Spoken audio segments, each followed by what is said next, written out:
খানা দিল না। ও আল্লাহ, আমি তোমার কাছে বিদায় বেলা একটা দাবি জানাই, জান্নাতের ভেতরে তোমার পাশে একটা ঘর বানাইয়া দিও রে মালিক। আমি আসিয়া তাকায়া দেখতেছি ওই জান্নাতের ছবি আমার নজরে ভাসে, এবং আমি দেখতেছি রে ফেরাউন, আজকে তুমি আমাকে শুলিতে সরাইয়া মারবা, লক্ষ লক্ষ ফেরেশতা আসমানে অপেক্ষায় আছে আমাকে জান্নাতে নেওয়ার জন্য। এই জন্য আমি হাসতেছি। ও পর্দার আড়ালের আম্মা জানেরা, আপনার সন্তানকে আদর্শ ডাক্তার বানায়া যান, কোরআন পড়ায় যান, জীবনে ডাক্তার হলো আপনাকে ভুলবে না, দোয়া করতে ভুলবে না, কোরআন পড়িয়া দোয়া করবে, মানুষের দোয়া নিয়ে চলবে। ও পর্দার আড়ালের আম্মা জানেরা, আপনার মতো কত মা কত বোন এই এলাকায় খুঁজলে পাবেন, পর্দা করে, স্বামীর খেদমত করে, মোবাইলে সময় নষ্ট করে না, নামাজ ছাড়ে না।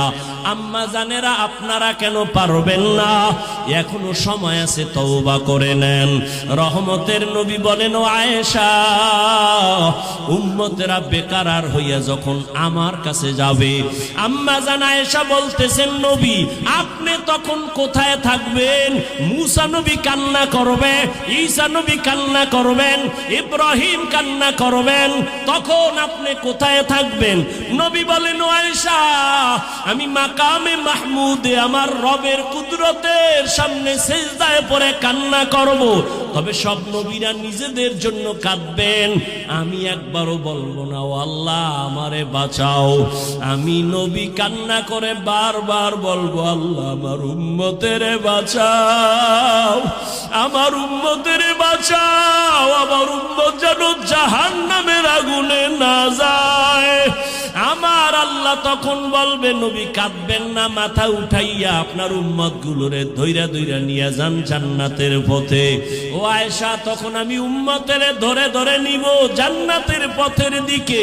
আম্মা জান আয়েশা বলেন, নবী কোটি কোটি কোটি মানুষের ভেতরে মুসা নবীর উম্মত, ঈসা নবীর উম্মত, আপনার উম্মতের চিনবেন কেমনে? নবী বলেন, ও আয়েশা, আমার আশিক উম্মতেরা যারা ওযু বানাইয়া 5 বেলার নামাজ আদায় করবে, কিয়ামতের ময়দানে তাদের ওযুর জায়গাগুলো নূরের আলোতে ঝলমল করতে থাকবে। আমি নবী দেখে দেখে হাউজে কাউসারের সামনে লাইনে দাঁড় করাইয়া, আমি নবী নিজের হাতে কাউসারের পানি দেব পেয়ালা ভরে ভরে, আমার উম্মত পান করিয়া জান্নাতের গেইটে গিয়া বসবে। হঠাৎ লাইনে এখনো উম্মত বাকি, একটা পর্দা পড়ে যাবে মাঝখানে। আমি জিজ্ঞাসা করব, এই ফেরেশতা, আমার লাইনে উম্মত আসেনি? বলে আছে। পর্দা ফালাইলা কেন?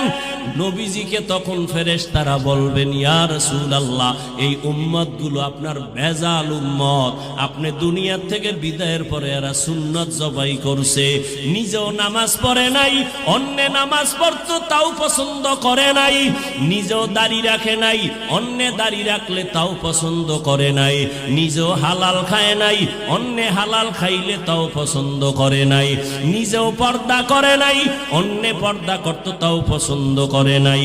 সহিহ হাদিস নবী বলেন, তখন আমি একটু রাগ কইরা বলবো, সহকান সহকা লিমান গাইয়ারা মিন বাদি। নবী বলবে, দূর হইয়া যা, আমি তোমাদের উম্মত বলে স্বীকার করে নিব না। ওরে বেনামাজি আর গুনাহগারকে আমার আল্লাহ কুদরতি ভাবে আওয়াজ দিয়া বলবেন, ও জাহান্নামের ফেরেশতারা, এই বেনামাজি গুনাহগার গুলোরে জাহান্নামের শিকল লাগাইয়া ধরো। আর যখন আল্লাহর অর্ডার হয়ে যাবে, ফেরেশতারা ধরবে।